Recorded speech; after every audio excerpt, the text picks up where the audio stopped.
David. Thank you, Lowell. I feel like this is the assignment from Professor Bergman for this evening was for me to, Janice Huey announced to me that I was to give a talk of some 6 to 8 minutes, I think, or something like that. And she'd already picked out a title for me called The Art of Documentary Making. So I just let that be and thought, well, I'll have to try to see if I can think and talk about that idea. In a way, it's sort of a life's journey in 6 to 8 minutes. So here goes. Once upon a time. They always start with once upon a time, by the way, I tell people in documentaries, and they always have 3 acts. So, and you should always have a good title and know what your ending is. Then the rest all fits inside of that. I grew up amongst books and boats. My mother went to the library every second day in Port Elizabeth, South Africa, to bring books back from the library. She read only biography and non-fiction. And those were the only books in the house because my parents were school teachers and there wasn't money to buy books. And so those were the books I read. My father built boats. He built wooden boats beautifully. He put pieces of wood together.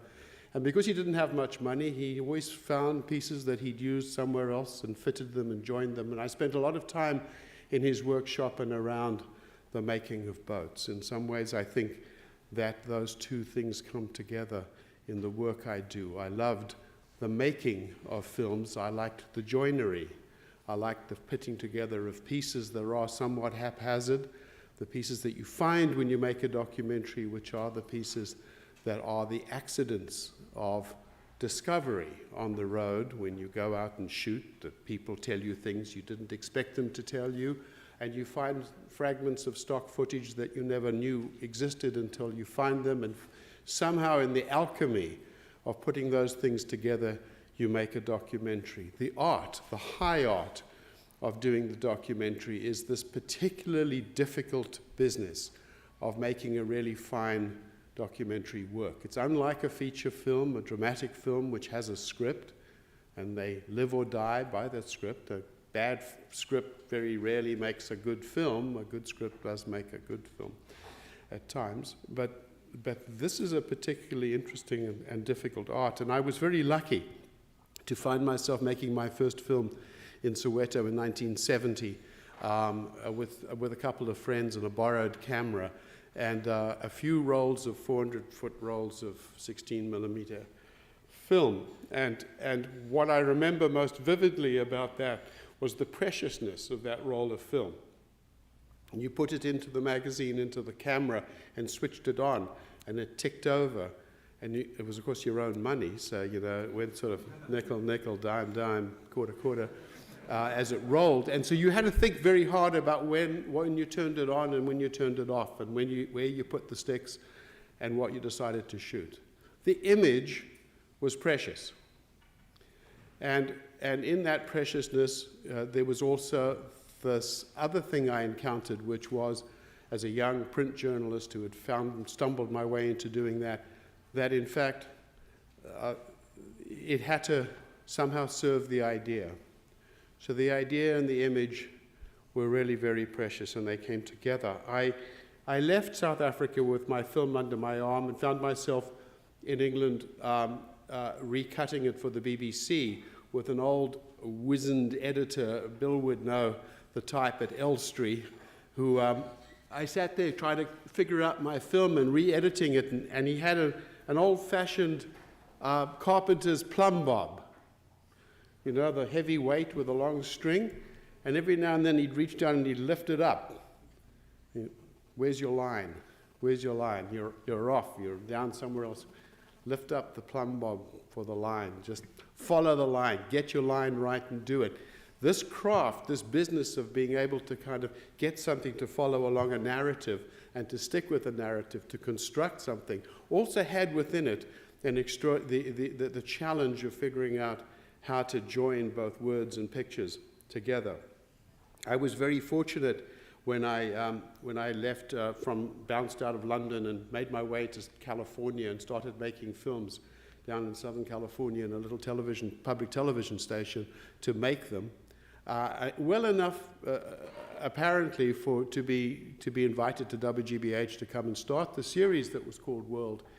And Louis Wiley, who was sitting right next to Bill Tran and I, who was my first consigliere and partner and editorial partner in World, drew in from all over the world the best documentaries we could find to start a new documentary series on international affairs. And we found and looked for producers who had this, who had something very special in the work they did.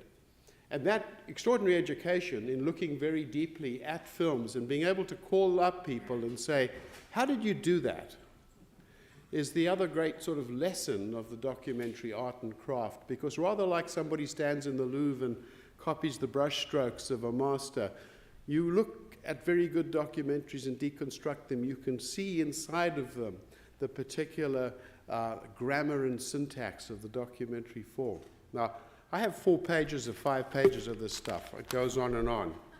I realize now, briefly, that I can't actually sum this all up, other than to say that that experience took me deep into the experience of the classic documentary that was, in many ways, a literary work.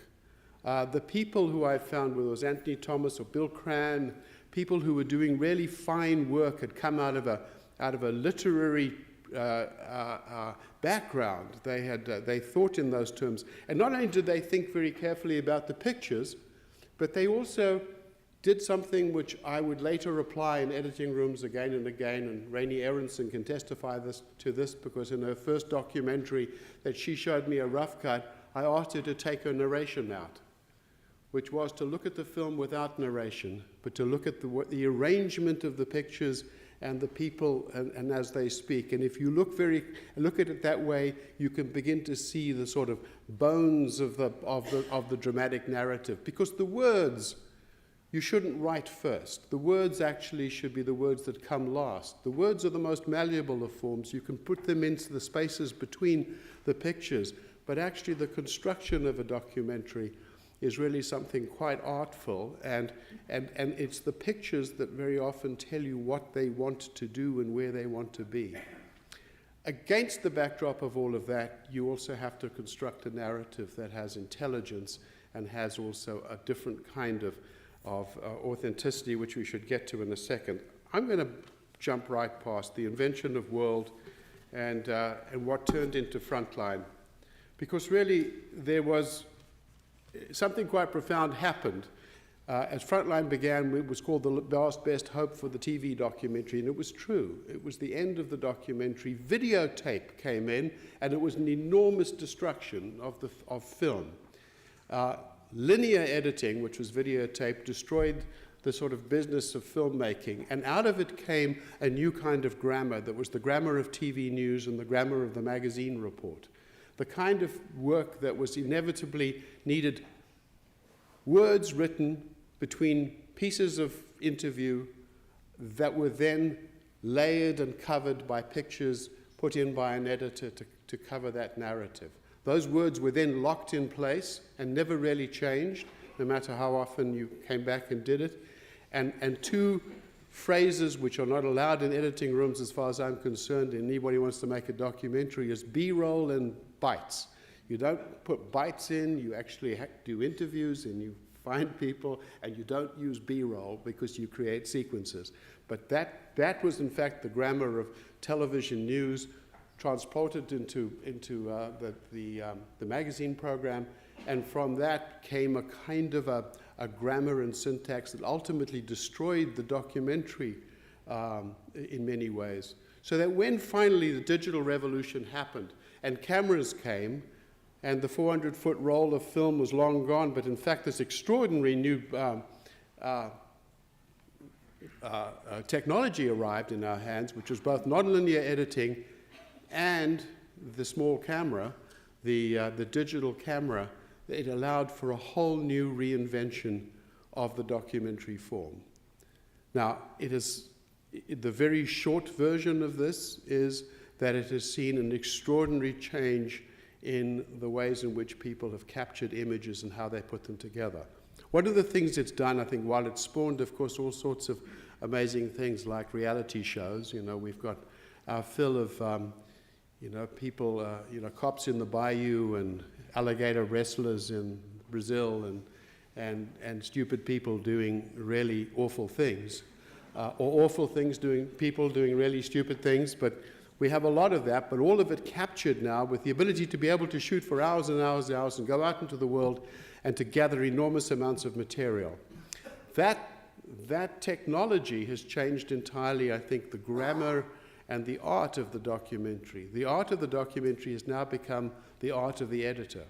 It is the editor that gathers so much of that material, so many hours and hours, and it is the editor who, under the sort of broad supervision of the producer, begins to kind of craft and internally put together sequences without really necessarily knowing why they were shot that way or where they were, but because they work together.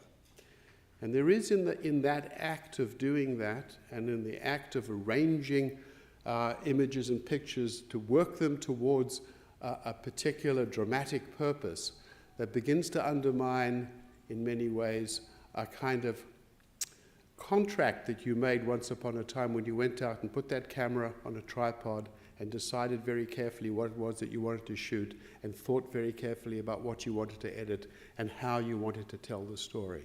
Something has happened in the process that may have created all of the reality TV, but it has also created some innovative and quite extraordinary films too, because people have the time and they have the private passion to spend it with stories that have actually yielded some fantastic films. But I think the challenge now for us, for those of us who've practiced this other form, which is the making of these films that are created as essentially literary works, pieces that can stand the kind of scrutiny of the long narrative, who are more consonant with the New Yorker than they are with the news program.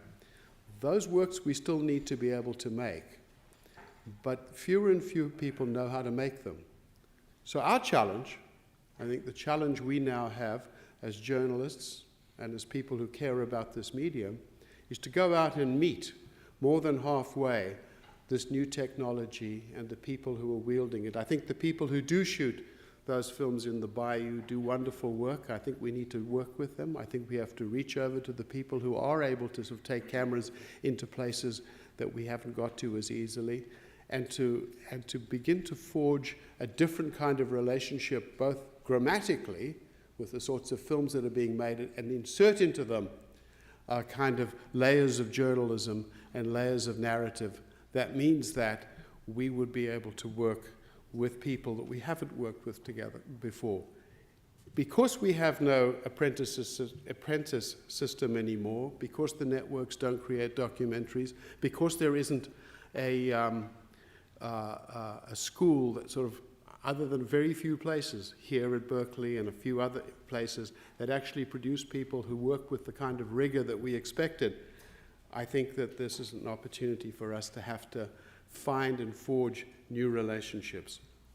I'm skipping over a lot of stuff I thought I was going to say because I ran out of time. I believe I'm running out of time here. He's nodding at me.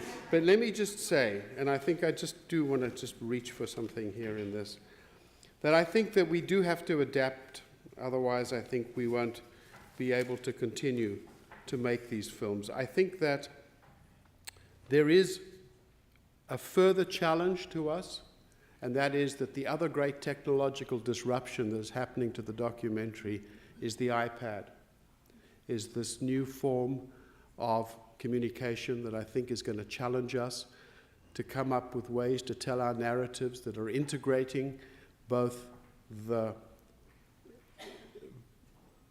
narrative of video journalism and the power of print and the strength of graphic design and the three-dimensionality of the digital space to create a kind of form that's going to be a different sort of grammar.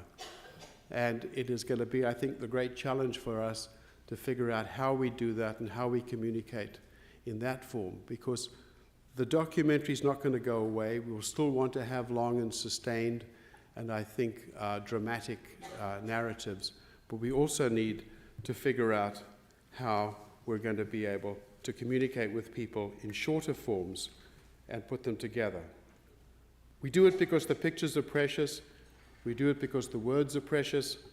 We do it because good ideas have shape and they need discipline. I think we can embrace, but we also have to be careful of the temptations of art. Thanks very much.